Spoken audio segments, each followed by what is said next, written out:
নেত্রকোনার বিস্তীর্ণ হাওড়াঞ্চলে বজ্রপাত এখন নৈমিত্তিক আতঙ্কের নাম। বৈশাখ থেকে শ্রাবণ মাস এই সময়টায় কৃষক ও জেলেদের জীবন যেন ঝুঁকির মধ্যেই কাটে। ঘন মেঘ আর গর্জন শেষে বজ্রপাত যেন মৃত্যুর বার্তা নিয়ে নামে হাওরে। গত ২৮ এপ্রিল মদন উপজেলার তিয়শ্রী গ্রামে ৯ বছর বয়সী মাদ্রাসার ছাত্র আরাফাত মিয়া সকালে মাদ্রাসায় যাওয়ার পথে বজ্রপাতে প্রাণ হারায়। আমি তো কষ্টটা মনে করেন যে আমি যদি এটা নিই তাহলে তো আমার পরিবারটা নষ্ট। কিন্তু আমি তো মনে করেন যে সহ্যতা কালী পড়তেছি মানে সামনে, কিন্তু আড়ালে দিলে আমি সহ্য করতে পারি না। আমার বলার মতো ভাষা নাই। আমার পুত্রের নাম আরাফাত। আমার পুত্রের বয়স ৯ বছর।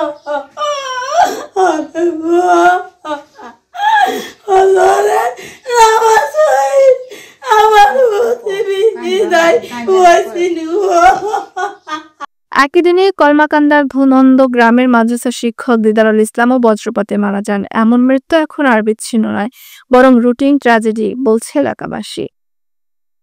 এইসব মাদ্রাসার কাছাকাছি পৌঁছে যাওয়ার মাত্রই টাটা করে বজ্রপাতে সে নিহত হয়েছে। তা আমরা সকলেই দৌড়াদৌড়ি করে আসছি, আসা তো দেখলাম যে সে মারা গেছে।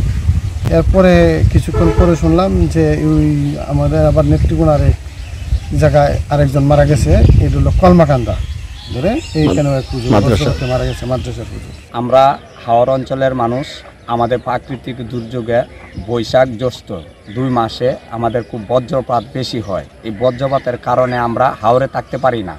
ওই কিছুদিন আগে আপনার ২ জন লোক বজ্রপাতে মারা গেছে। এর পরে প্রায় সময় অসংখ্য বজ্রপাতে ২ জন ৪ জন ৫ জন সব সময় মারা যায়। ওইটার কারণে আমরা এই হাওড়ে থাকতে পারি না, কাজ করতে পারি না। আমরা এখন সরকারের কাছে আমাদের একটা আবেদন, সরকারে যেন হাওড়ের একটা এই ঠাড়া ফরার জন্য ফিরানোর জন্য যেন একটা ব্যবস্থা করে দেয়। আমাদের এলাকাতে বিশেষ করে সবচেয়ে বড় আতঙ্ক হচ্ছে বজ্রপাতের জন্য। প্রায় সময় আমাদের প্রতি বছরই মানুষ মারা যায় হাওড় অঞ্চলে, গরু ছাগল মারা যায়, হাঁস মুরগি মারা যায় এবং গাছপালা নষ্ট হয়ে যায়। তো আমাদের বিশেষ করে বৈশাখ মাস আসলেই বৃষ্টি একটু বাপ থাকলে আমাদের এখানে বজ্রপাতের কারণে প্রায় সময় খবরে দেখা যায় বা এমনি আমরা শুনতে পারি মানুষ মারা যায়। আমাদের এলাকাতে অনেক মানুষ প্রতি বছরই মারা যায়।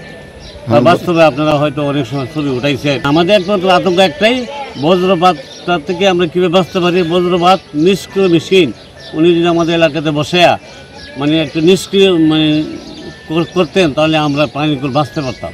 বজ্রপাতে মৃত্যু রোধে জেলার ত্রাণ ও দুর্যোগ ব্যবস্থাপনা অফিসের তথ্য মতে এখন পর্যন্ত নেত্রকোনায় 10টি থানায় স্থাপন করা হয়েছে মাত্র 32টি বজ্র নিরোধক দণ্ড।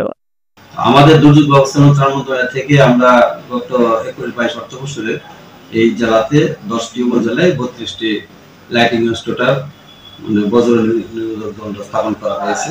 এটা অপ্রতুল, একদম সামান্য। ভবিষ্যতে সরকার হয়তো পরিকল্পনা আছে, যদি বাজেট বরাদ্দ থাকে তাহলে ব্যাপকভাবে এই বজ্র নিরোধক দণ্ড প্ল্যান আছে যে আমরা গাছ লাগাবো। এবং গাছ লাগানোর ক্ষেত্রে 2টা ক্যাটাগরি আমাদের আছে, তাল গাছ এবং কৃষ্ণচূড়া গাছ ছায়ার জন্য। তারপর আপনাদের পরামর্শ যদি থাকে সেই অনুযায়ী আমরা এই পদক্ষেপ গ্রহণ। হাওড়বাসীর প্রত্যাশা আরো বড় উদ্যোগের। এদিকে জেলা প্রশাসনের পক্ষ থেকে রয়েছে পরিকল্পনা। হাওড়ের মানুষ প্রকৃতির সাথে প্রতিদিন লড়াই করে বাঁচে, কিন্তু বজ্রপাত যেন এক নীরব ঘাতক, যা প্রযুক্তির সচেতনতা আর দ্রুত পদক্ষেপ ছাড়া রোধ করা সম্ভব নয়। সময় এসেছে হাওড়ের মানুষদের জীবন রক্ষায় কার্যকর হস্তক্ষেপ নেওয়ার।